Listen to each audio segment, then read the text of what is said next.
June থেকে ঢাকে কাঠি পড়তে চলেছে আইসিসি টি-20 বিশ্বকাপ 2024 এর 5 জুন আয়ারল্যান্ডের বিরুদ্ধে ম্যাচ দিয়ে অভিযান শুরু করবে ভারতীয় ক্রিকেট দল। 9 জুন পাকিস্তানের বিরুদ্ধে মেগা ম্যাচ। টি-20 বিশ্বকাপ উপলক্ষে ঘোষিত হয়ে গিয়েছে ভারতীয় ক্রিকেট দল। 15 জনের দল ঘোষণা করে একাধিক চমক দিয়েছে বিসিসিআই।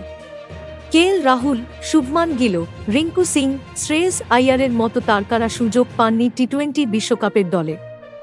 এবার আইপিএলের মাঝেই টি-20 বিশ্বকাপে ভারতীয় দলে নির্বাচিত তারকা ব্যাটার যশস্বী জয়সওয়ালকে নিয়ে প্রশ্ন তুললেন তারকা পেসার মোহাম্মদ শামি।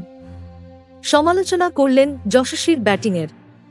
এবার আইপিএলে একটি শতরান ছাড়া সেভাবে ছন্দে পাওয়া যায়নি যশস্বী জয়সওয়ালকে। শামি বলেন, যশস্বী এবার খুব তাড়াহুড়ো করছে। কেন জানি না, ও এত তাড়াহুড়ো করে শট খেলছে, যার ফলে নিজের উইকেট ছুঁড়ে দিয়ে আসছেন।